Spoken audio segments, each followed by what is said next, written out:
Ladies and gentlemen, it is my pleasure to address the valedictory function of the Vikram Sarabhai Birth Sanitary Program. There are some people whose life and deeds lift our spirits. Dr. Vikram Sarabhai, father of Indian Space Program, is one of them. A man of singular charm, he was full of humility that masked his tall achievements. He was a world-class scientist, a policy maker, and also an institution builder, a rarest of rare combination. He achieved it all in a relatively short span of time, as if he knew his end was near. His life, unfortunately, was cut short too early. We wonder where India's space science would have reached if he could have served the nation for long. Huge credit for his extraordinary personality goes to his family. His father, Ambalal Sarabhai, was not only a leading industrialist of his time, he was also a great philanthropist. Ambalal Bhai and his family were among the earliest supporters of Mahatma Gandhi when he returned to India and decided to make Ahmedabad his base. After graduation from Gujarat University, Dr. Sarabhai went to Cambridge in 1937 for postgraduate studies. The Second World War forced him to return to India, but then he got the opportunity to study under the great Sir C.V. Raman. Later he went back to Cambridge for his PhD on cosmic rays, finally returning to India in 1947. To continue his research, he set up a small laboratory at his beautiful home in Ahmedabad. That was the birth of what was to become the cradle of India's space research, the Physical Research Laboratory. At PRL, he not only pursued his research but also trained the next generation of scientists. It is a testament of his visionary and dynamic leadership that his institution remains a living monument to his scientific endeavors. As a scientist, Dr. Sarabhai was never content with merely noting observations. He always looked into the implications of the experimental data for a better understanding of the nature of the interplanetary space. Between 1947 and 1971, he published as many as 85 research papers in national and international science journals. He was also associated with the Massachusetts Institute of Technology of the USA as a visiting scientist. With his warmth and winning smile, Dr. Sarabhai had a gift of making friends. One of his friends was Dr. Homi Bhabha, the pioneer of India's nuclear research. Both had spent the turbulent years of World War II at the Indian Institute of Science in Bangalore. It is noteworthy that for both Dr. Sarabhai and Dr. Bhabha, science was not only an exciting journey in itself, but was also a path to modern development for a country like India.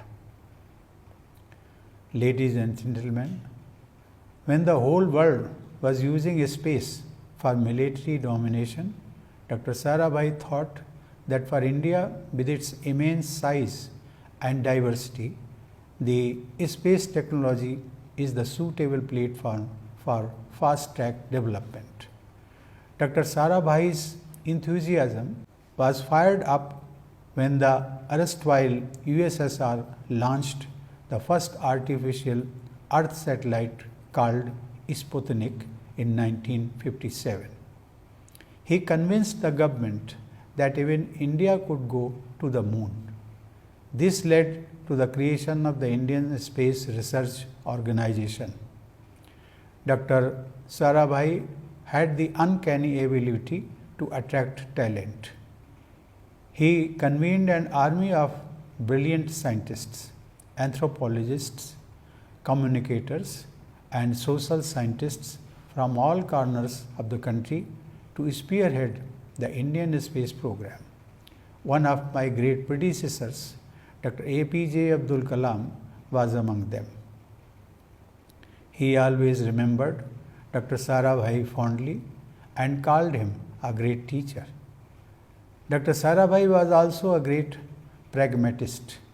He did not steer India's space program on the lines of other space-faring nations. Instead of the incremental mode, he preferred leapfrogging. He was convinced that a developing country like India should directly plunge into satellite communication. It is indeed a tribute to his foresightedness that he chose Sriharikota, a desolate island near Chennai, as launching station for future space missions. During my visit to Sriharikota in 2019, I was wondering as how Dr. Sarabhai could look into the future and pave the way for his successors to develop Sriharikota as one of the world's best space ports. Dr. Sarabhai wanted to demonstrate the usefulness of a satellite system for national development. He said, I quote, I am a dreamer and I dream of the day when India's masses will have their education through television. We may be able to do that through our satellite communications, unquote. Today, we realize the significance of his dream when the COVID-19 pandemic has failed to interrupt school education, which has continued in the remote learning mode.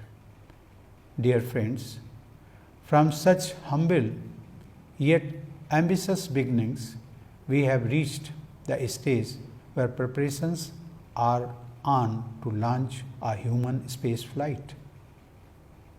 Mission Gaganyaan, slated for 75th year of India's independence, speaks of the legacy of Dr. Sarabhai.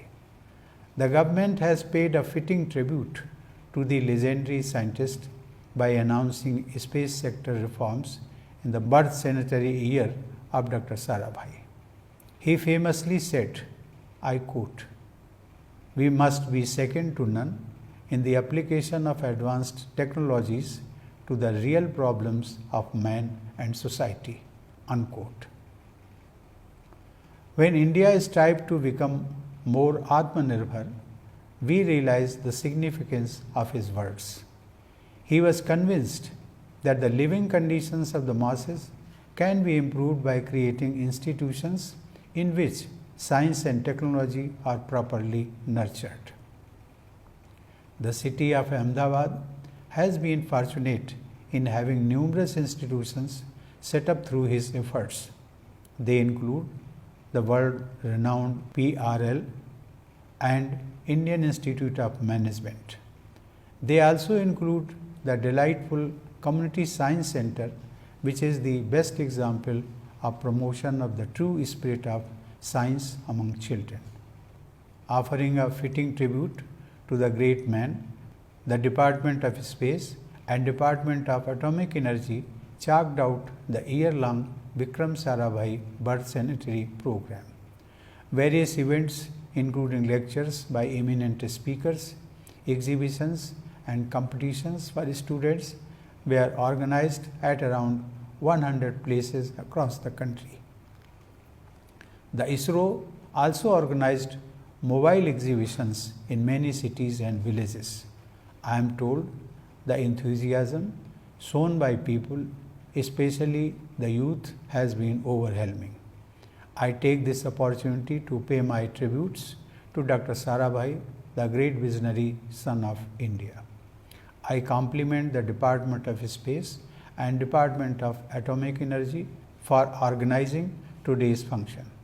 I wish you all great success in future endeavors. Thank you. Jai Hind.